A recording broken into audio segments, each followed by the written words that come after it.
तो आज उत्तर यही मांग रहा है प्रदेश की अपराध का इतना बड़ा बरगद खड़ा हो गया तो आखिर जिम्मेदार कौन है। और सवाल यह भी है कि इतने बड़े बड़े साम्राज्य पाप के कैसे खड़े हो जाते हैं। अनुराग जी, आपके पास आना चाहते हैं। जो विकास का जब पूरा बायोडेटा हम लोगों ने खंगालना शुरू किया तब पता चला कि इसका आपराधिक जीवन 1990 से शुरू हुआ। भाजपा के नेताओं ने भी संरक्षण दिया, बसपा के नेताओं ने भी संरक्षण दिया और समाजवादी पार्टी से इसने अपनी पत्नी को चुनाव भी लड़ाया।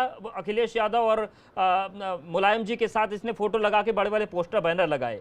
तो ये जो ऐसे लोग होते हैं, क्या इनकी मॉडस ऑपरेंडी होती है कि जिस दल की सरकार आई उससे जुड़ गए ताकि कोई बड़ा केस हो तो फिर इन पर कोई ना कोई संरक्षण बना रहे? जैसे पहले बात तो एक बात मैं करेक्ट कर दूं कि 2004 और 5 की जो पोस्टर है, पोस्टर हम लोगों ने किसी को साइकिल चिन्ह नहीं दिया था, सब अपने अपने तरीके से लड़ रहे थे। तो कोई भी किसी का होर्डिंग पोस्टर लगाए, लेकिन उनके साथ फोटो खिंचा के अगर प्रचार आ रहा हो तो दिखा दीजिए आप। ये तो यार कोई किसी के लगा ले। लेकिन मैं बताता हूँ 2001 में राजनाथ सिंह जब चीफ मिनिस्टर थे, भारतीय जनता पार्टी की सरकार थी, इसने थाने में घुस के मारा था। उसी समय भारतीय जनता पार्टी को इनकाउंटर कर देना चाहिए था। बहुत बड़े 30 मार का बनती है भारतीय जनता पार्टी, क्यों नहीं इनकाउंटर किया?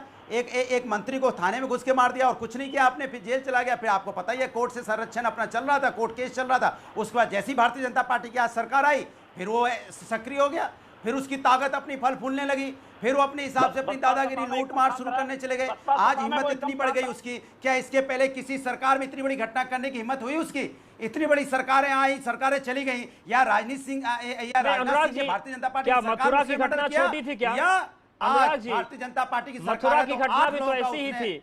8 लोग, हाँ, एक एसपी शहीद हुए, मैं आपसे क्या पूछ रहा हूं, आप उधर भागने लगे। मैंने आपने अभी सवाल सर पूरी कानून व्यवस्था पर से, मैं आज की घटना को जस्टिफाई नहीं कर रहा हूं अनुराग जी, और जब हम आपको जवाब देने लगे तो आप डाइवर्ट मांगने लगे। अरे प्रभु आज के दिन रहने दो प्रभु, कब तक अधिकारी शहीद होंगे? सबकी बात है। हिंदू हमारा प्रदेश बहुत, प्रभु रहने दो। आज 8 पुलिस वाले हमारे शहीद हुए और उसने घेर के इनकाउंटर करके मारा है। इससे ज्यादा शर्म की बात नहीं हो सकती। आप इतिहास को लाके बचाने की कोशिश मत कीजिए। आप कहिए कि अपराधी है, सरकार ने अपराधियों को पनाह दी है, सरकार की कमजोरी है, सरकार को रिजाइन करना चाहिए।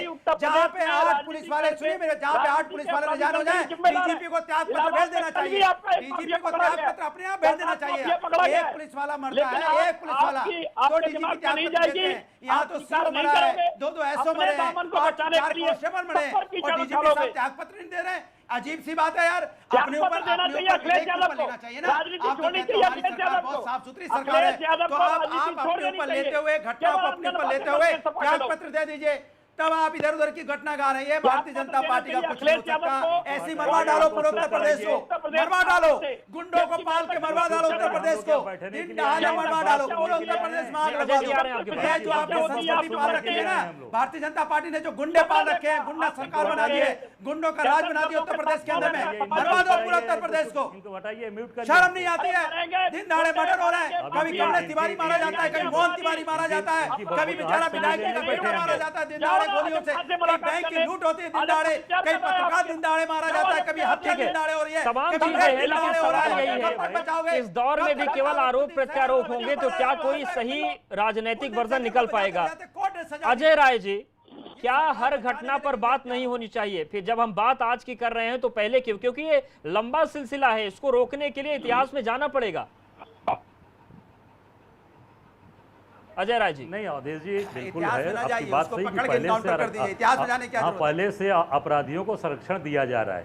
आपने कहा कि 90 से इसका आपराधिक साम्राज्य चल रहा है और ये सपा, बसपा और भाजपा के लोग इन लोगों को संरक्षित कर रहे हैं। तो ये केवल इसलिए तो एक चिल्ला रहे हैं कि इसमें ये जो सही बात है ये छिप जाए।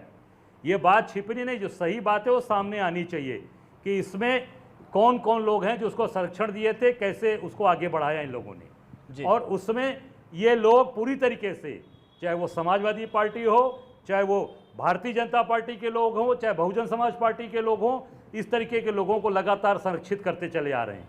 और निश्चित तौर से हमारे पूर्व डीजी साहब ने ये बात, सही बात बोली है कि जमीनी स्तर पर पुलिस का काम होना चाहिए और पूरी तरीके से इसके लिए एक एंटी जो डकैत जो पूरी योजना है उस तरीके से जैसे चलती थी उस तरीके से पूरी तैयारी के साथ ऐसे लोगों को समाप्त करने के लिए काम करना चाहिए। बिल्कुल, जैन साहब के पास भी जाएंगे और जानेंगे कि आगे क्या तरीका पुलिस अपनाए और विपक्ष की यहाँ भूमिका क्या होगी, पूरा राजनीतिक वर्ग मिल के क्या इस तरीके की दुर्दांत अपराधियों को खत्म कर सकता है। बहुत छोटे इस ब्रेक का वक्त है, फौरन हाजिर होते हैं, चर्चा जारी है।